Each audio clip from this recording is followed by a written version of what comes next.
Oh, I like that a lot. Wee pods. So your pods are like really small? I'm sorry. Anyway. Okay, what I wanted to ask here... I'm sorry. Too much sake at lunch. What I wanted to ask was, yes. So I was working out at the gym, and all of a sudden I heard you say on the talk that you have interacted with us physically, yes, in some cases, and then we've forgotten. Yes. I found myself laughing. Oh, I why instantaneously went into laughter. Yes. And I don't know why. And I wanted to ask you, did you and I actually meet at that instant when I heard that on my iPod? Not as you understand time. Okay, I'm talking about the physical time that we're Yes, I understand what you mean. So not as you mean time, not at that instant exactly. I see.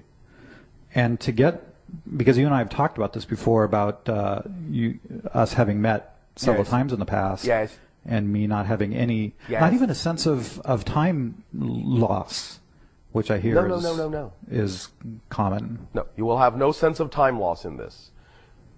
The meetings take place in a time-suspended arena. Ah, okay.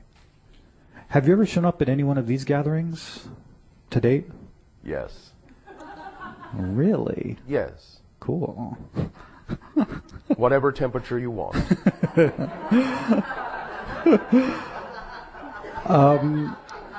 Several years ago, I was actually talking with April, and she mentioned that you actually initially talked to us probably 10, 20 years ago about 3 laws, not 4 laws, and you have since discovered a 4th law. Yes. Did I get that right? We understood the 4 laws, but it wasn't ready to be applied to our conversations. I see. So you had known about it, but yes, it was only appropriate to talk about the first yes 3 or whatever the 3 were. Yes. We had to establish a baseline before we went into the idea of altering that. I understand. Okay, good. Okay, that's it for me. Thank you, sir. Sure? Appreciate it. Well, I got some more, but I'll give somebody else a chance. All right, thank you. Thank you.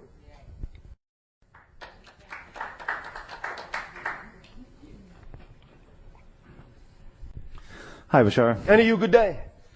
My question is, where does existence come from? Itself. It doesn't come from anywhere. Your question itself does not fit in the idea that you are asking. Existence does not come from. Existence only is. How come there's just not nothing? There is, but even nothing is something. Nothing is different from our perspective than non-existence. Is that what you're actually referring to when you say nothing? No, I mean, it seems like way back when, somehow, there is no way back when, except within existence. You may be confused because the idea is that time is subject to existence. Existence is not subject to time. Time is a concept within existence. Existence is not a concept within time. It seems like there had to be some start to it all. I know it seems like that to you. And within existence, there are starts and stops, yes, but not to existence itself. How could it ever get created? It didn't. It just is. Creation happens within existence. All the concepts you can possibly imagine about beginnings, creations, starts, and so forth are concepts within existence. There is no outside to existence. Is it not possible to imagine with the human mind how no. the totality of existence? No, because you cannot imagine non-existence. Try it. I'm trying. You can't. I'm having a hard time. You can't. It's not possible. Understand, again, pay attention to the definitions. Non-existence. There could be, by definition, no expression, no experience. Non-existence means no experience whatsoever. So you can't experience it, and especially then, of course, you can't express no experience. The only thing you can express the experience of is existence. There is nothing beyond it, outside of it, before it. It just is and is not subject to the concepts of outside, beyond, and before. Those are concepts within existence. So is existence growing and evolving itself? In a sense, within itself, but not as itself. I don't understand. I know. Existence is. It is all that is already. But within itself, it can have the experience of growing and expanding and learning and becoming more and more and more infinitely. Nevertheless, even though it's having that experience within itself, it itself is unchanging. Because it simply is. Wow. Does that make sense? Not entirely. I know. But that's all right. Okay. I do have a second question. Yes. Just curious, what is an average day for you like? Like, what do you do all day?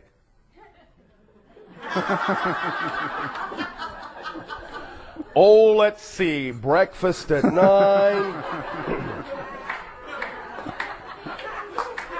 How do you organize your days, or how do you... Synchronistically. We don't organize, we don't plan. What might an average day look like? I'm getting there.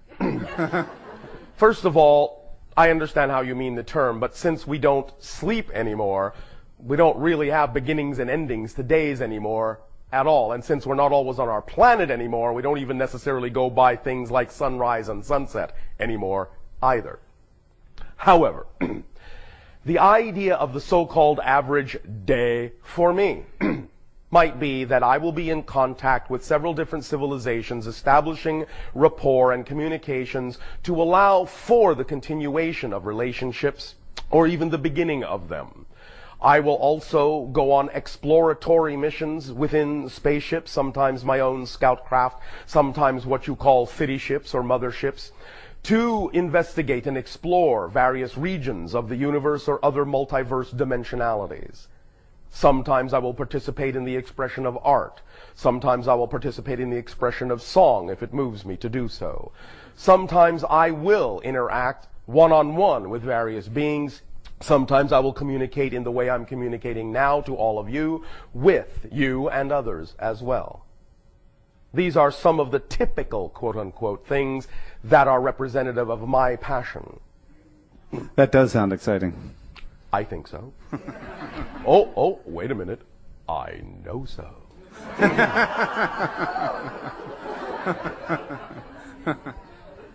There will be a little bit more of an extension of this idea when we get into our story after your next break.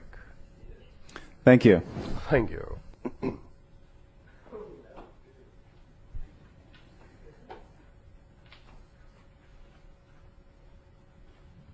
Hello, Bashar. And a you good day. Okay, so I have a question for you that I've been trying to figure out how I want to ask it, so I'm just going to ask as I do. Yes. When I was very little, in my understanding of time in this space, in this body now, Yes. I remember an encounter that I had with about 3 or 5 beings, and they lifted me up Yes. to the point of levitation, Yes. and they danced with me Yes. and spun me. Yes. And I looked down and was very cognizant of the fact that I was not standing on the ground anymore. Yes. And we were laughing, and it was really joyful and really fun. And very soon, it became really fast and really intense. Yes. And the beings began to crush me.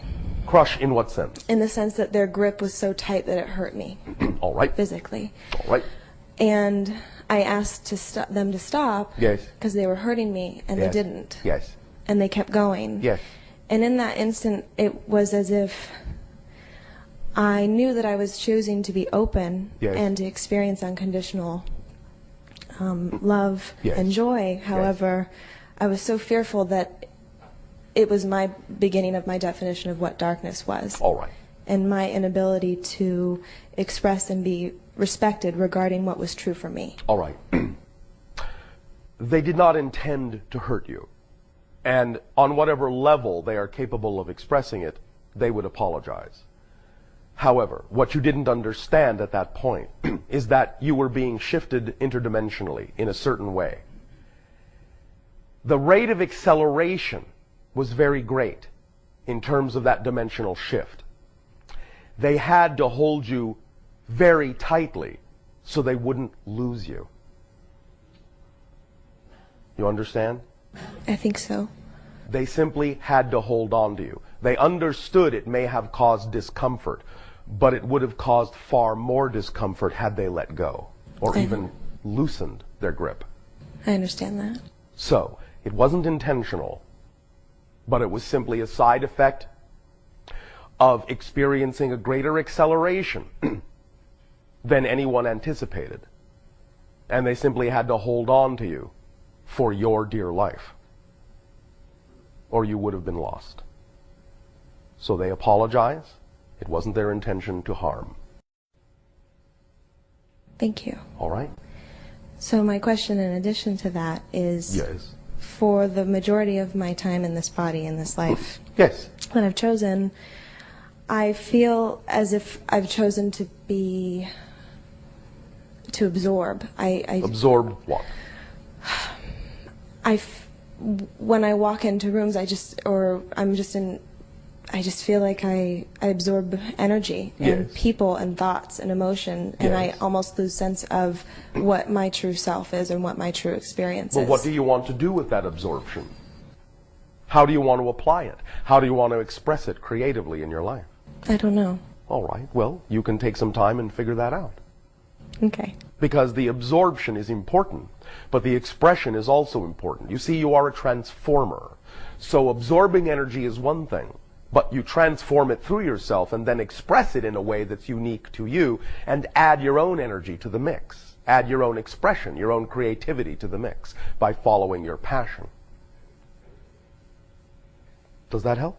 Somewhat, yeah. Anywhere else you would like to take this? Is there anything you have to offer more? Is there any way you would specifically like to express your passion that you're not doing? As a guide In what sense? to myself and to others. How? Specifically, how? Through what methodology? Through what expression? Through what behavior? Channeling. In what way? There are many forms of channeling. I haven't decided which one. There is not one that stands out as more exciting to you than any other? Movement in water. All right. Then why don't you begin by exploring that without expectation and see where it leads? All right? Okay, thank Have you. fun. Thank you.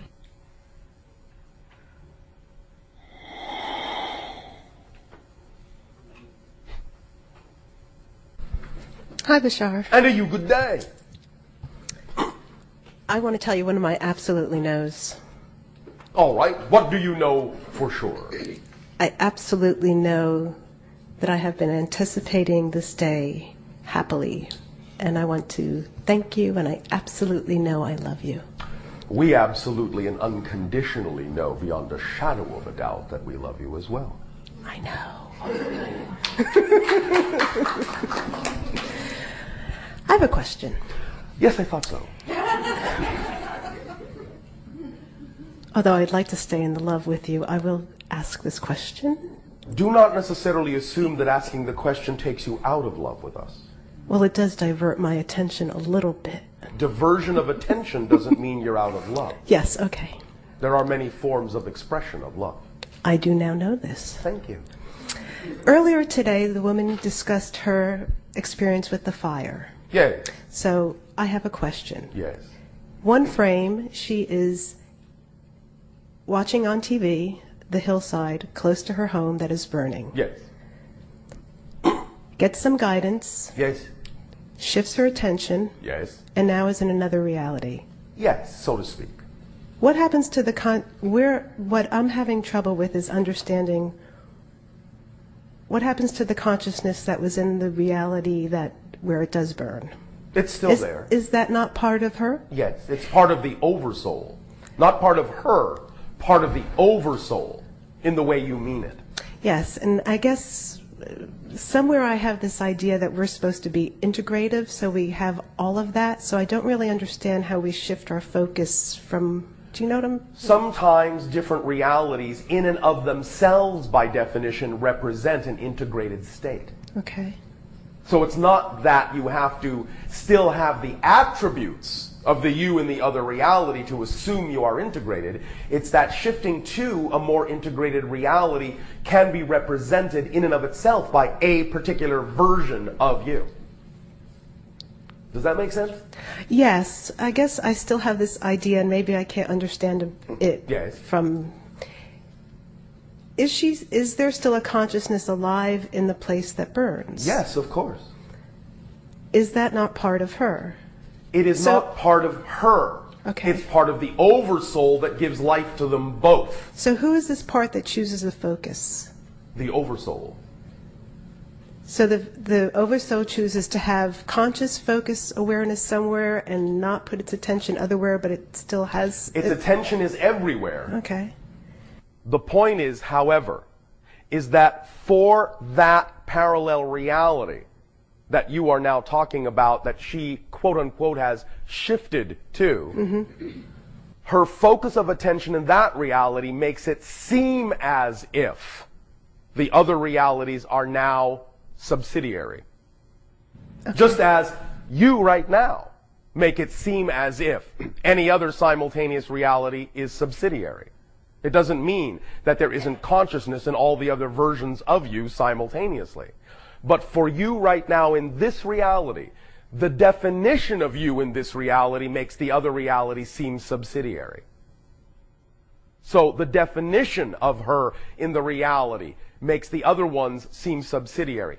When we talk about the idea of shifting, that is also to some degree an analogy. Okay. Because you all exist everywhere at once. So really, if you want me to be very precise, Please. No real shift has actually occurred per se.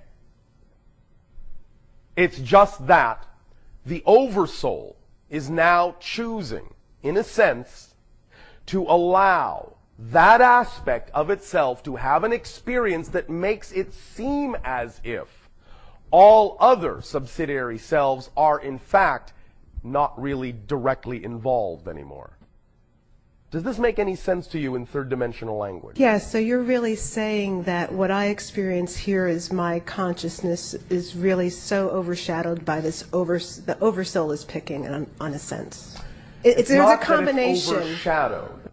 It's that you have made an agreement. Right. And in that agreement, you have agreed to experience certain things, a certain definition of that reality.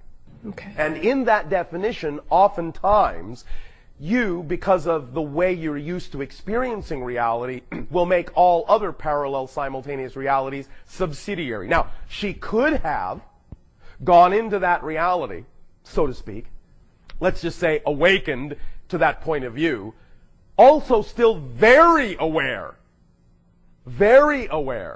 of the one in the other reality simultaneously that did not stop the fire, so to speak. You follow me? Mm-hmm. That can be done, and often actually is done. But because of the way your people have been taught to think about consciousness, often when that's done, you call them crazy and insane or multiple personality disorders. You follow me? Mm-hmm. It's not that you can't be simultaneously aware of more than one reality. It's just that you haven't practiced learning how to integrate them in a way, most of you, that allows you to make sense of that multiple awareness in each of the realities constructively. Those of you that can do that are not labeled insane, you're labeled genius. Does that make sense? Mm-hmm. Or savants. Does that make sense? Mm-hmm. Does this answer the question? Yes, I have an additional question. All right. You've referenced the oversoul. Oversoul. Let's say in this time and space of my life, Yes.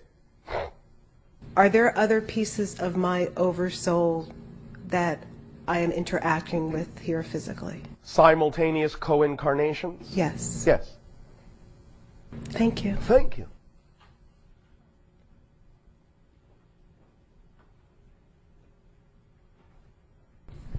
Good day, Bashar. And to you, good day. I would like to start with mathematics. Mathematics. I'm very interested in if mathematics is basic to reality. It depends. And There are some constants, but not everywhere. And of course, it can be expressed differently by different civilizations and cultures. the same mathematics can be expressed differently. Of course. For example, what you call in your quantum physics formulas or equations using mathematical symbols that express the idea known as the uncertainty principle, or such similar concepts, might be expressed in our civilization simply by a geometric form, rather than an equation of symbols. But You follow me? I follow, but that means that there's a mathematical structure, more Yes. basic, of which these two are models. Yes. Okay. Yes. And also, some New Age literature Yes. speaks about there being 7 levels or 12 dimensions, but Well, the number yes. 7 seems particularly significant, Yes. as there being soul groups being multiples of 7.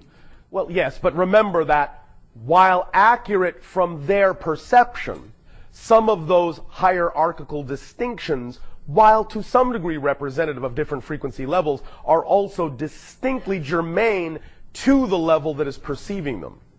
Other realities might perceive the same concept in a number of different ways.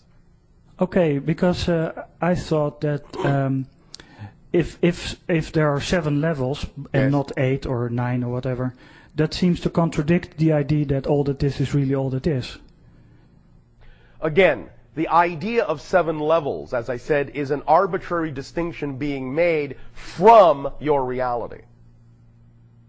It's the way your reality needs to interpret the concept of infinity for itself in a certain way. From the level of all that is, it doesn't necessarily see itself as being separated into 7 levels. But it understands that from the Earth perspective, 7 levels makes the most sense based on the frequencies and the juxtaposition of geometries and mathematics of energy as you need to express the concept of shifting frequencies. Okay, but it also seems that there is a basic physics to reality, to energy, to consciousness, and that seems to imply that because of the nature of energy, some things are possible and some things are not possible. Some things are possible or not possible within any localized reality. But anything you can imagine exists somewhere within infinity, or you could not imagine it.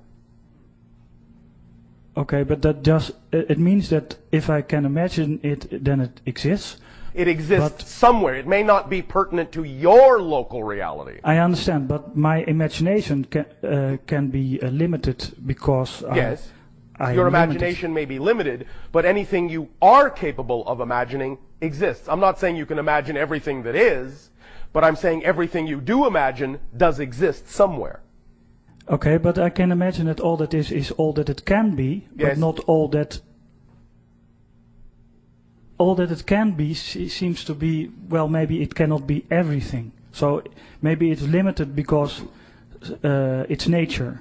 All right, but what you have simply now done is imagined a limited all that is within an infinite one. You see, you have created a localized representation within an infinite one. Okay. That's what you've done with your imagination.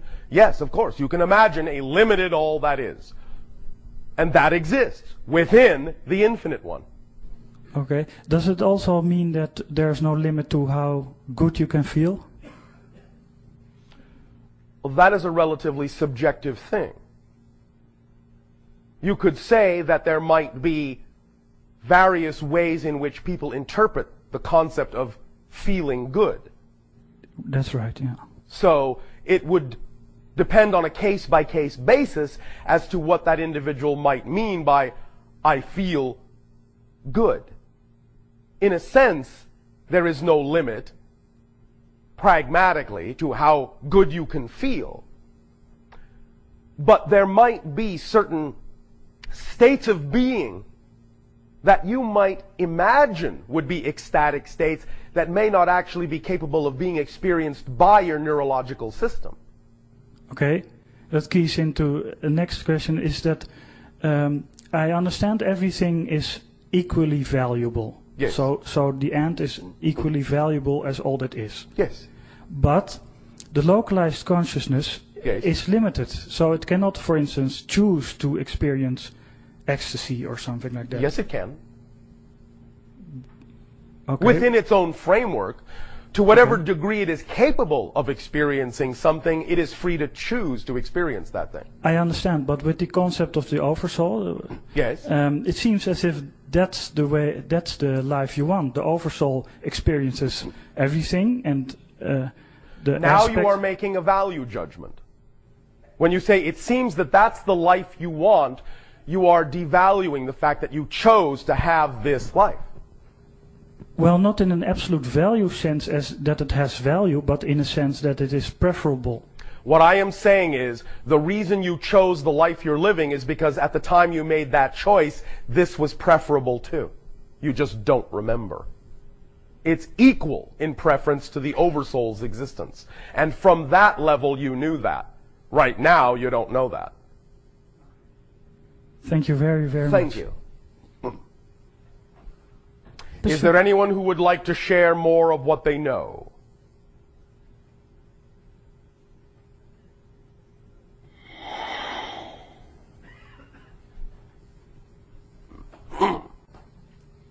Hi, Bashar. And to you, good day.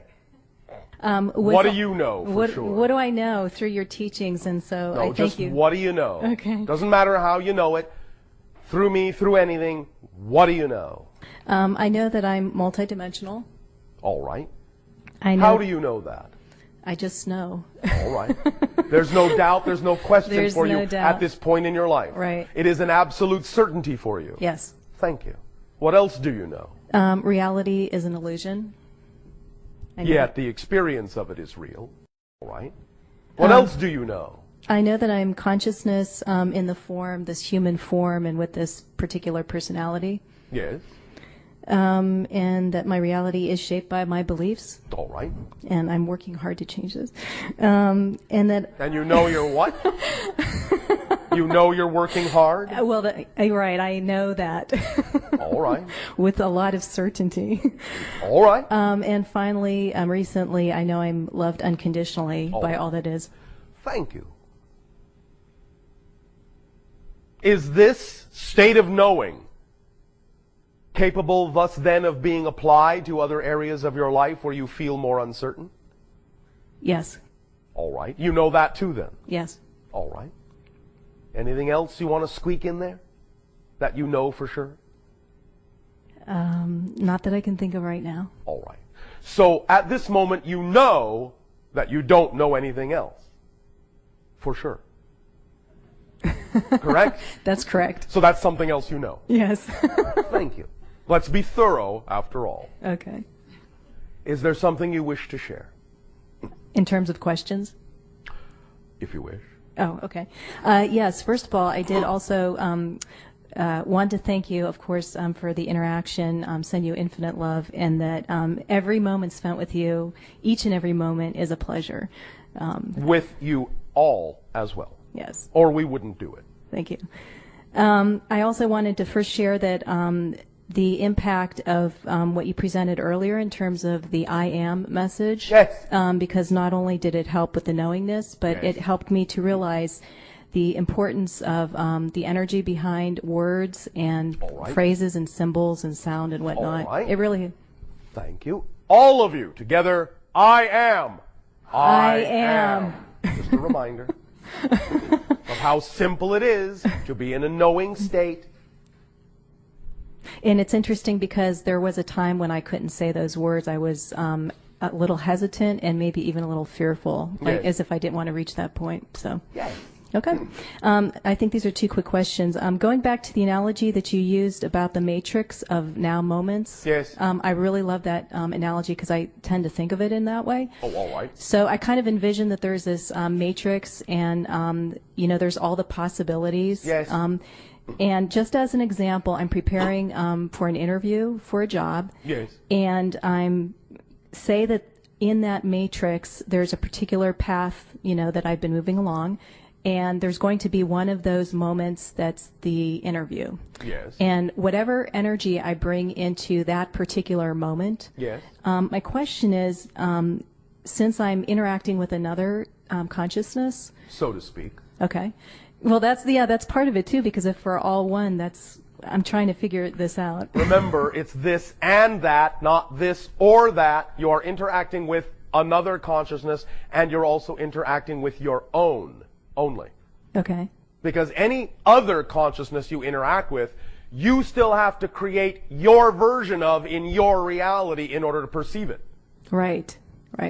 So in other words, is it saying that we can kind of pick and choose literally the reality that we want to have? So I can pick that now moment that I want to have in the time of the interview? Gosh, I guess so. I guess that's what we've been saying for, 24 of your years. Okay. Yes. Okay. Choose. Yes. Choose. Without expectation. But now, why do you say that? Because we understand that the mechanisms of your personality will often think, I can choose for this to come out exactly this way with this outcome, this consequence, this result. Mm-hmm. Not understanding that the moment you do that, often what you're doing is actually limiting yourself, judging yourself, shutting the doors to the way in which the manifestation could actually occur in a greater form than you ever imagined. Okay. So go into the moment, being the moment, because that's the moment you want to be, not because of what you think that moment will get you. Okay. Because when you do that, you are doing what? You are conditionalizing infinity. You are putting conditions on infinity.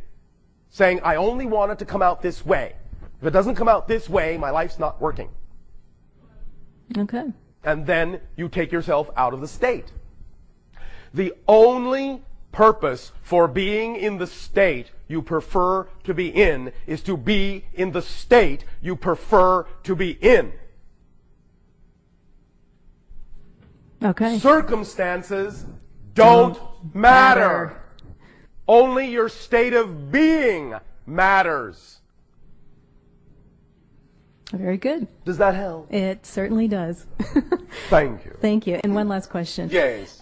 This refers to what I'm going to call for the moment the back end part of the mechanism for physical healing. The back end part of the mechanism.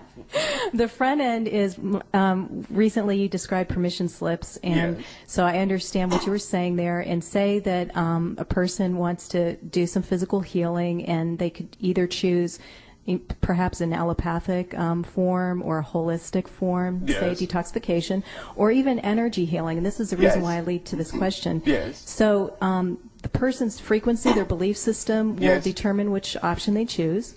And then you were also describing that it's really, all those methods are valid, but it's the power that we put behind, our belief and the method that we choose that actually generates the healing. Did I understand that correctly? The idea is that you give off a frequency.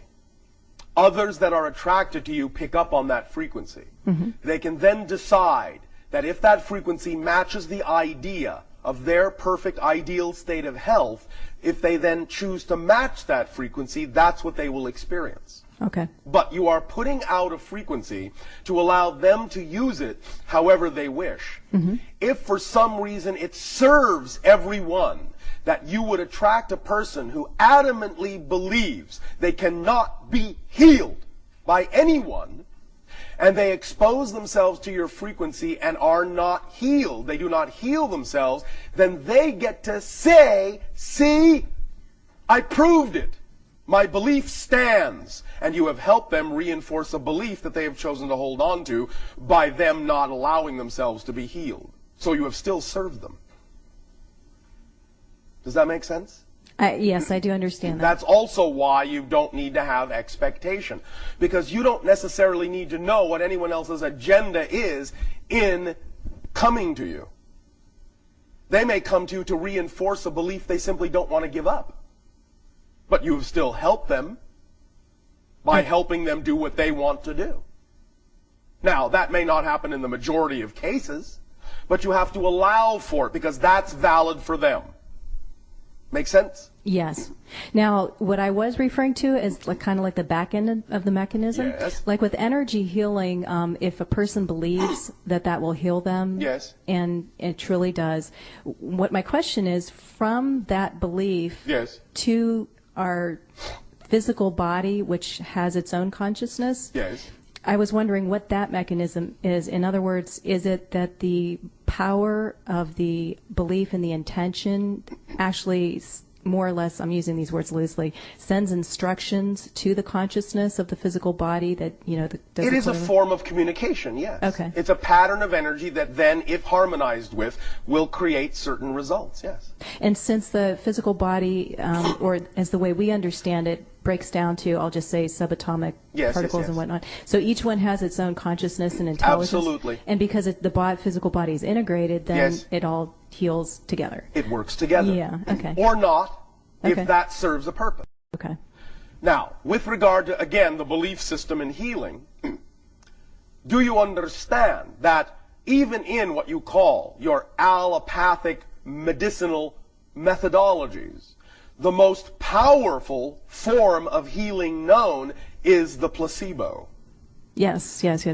In fact, actual drug tests are always measured against the placebo, because if the drug is even 5% more effective than the placebo, it's considered extremely effective because the placebo is so effective. Mm-hmm. Do you understand? Yes. The belief system of the person is the most effective thing, and your medical doctors know that.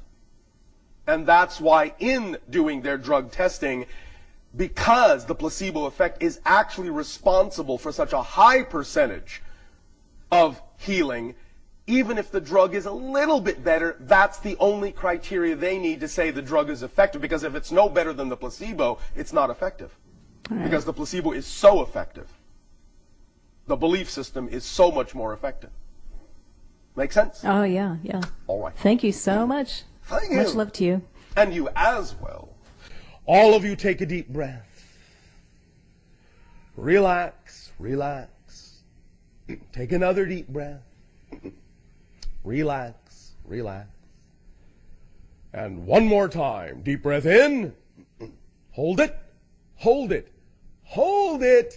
Don't let it out.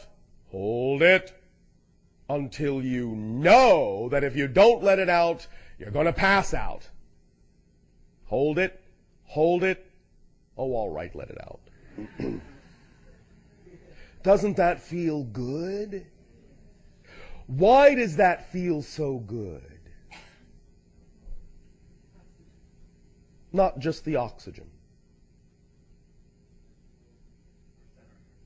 You're centering yourselves, but also you're letting go of a state you know will not serve you.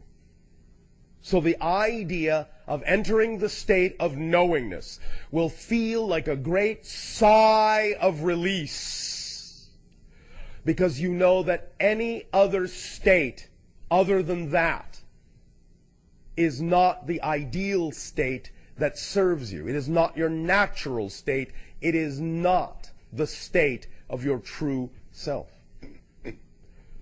It has been said in your literature, know thyself. This is why. What it simply means is take yourself to a place of knowingness.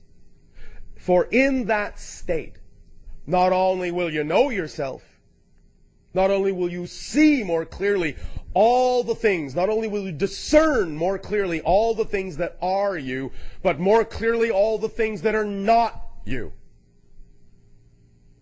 You will know what you are, you will know what you're not, and when you know what you are, you will see, feel, experience more of the connection with the knowing of all that is, that knows you are expressions of the infinite, that knows you are unconditionally loved, that knows your true nature. You know it too. Don't deny it.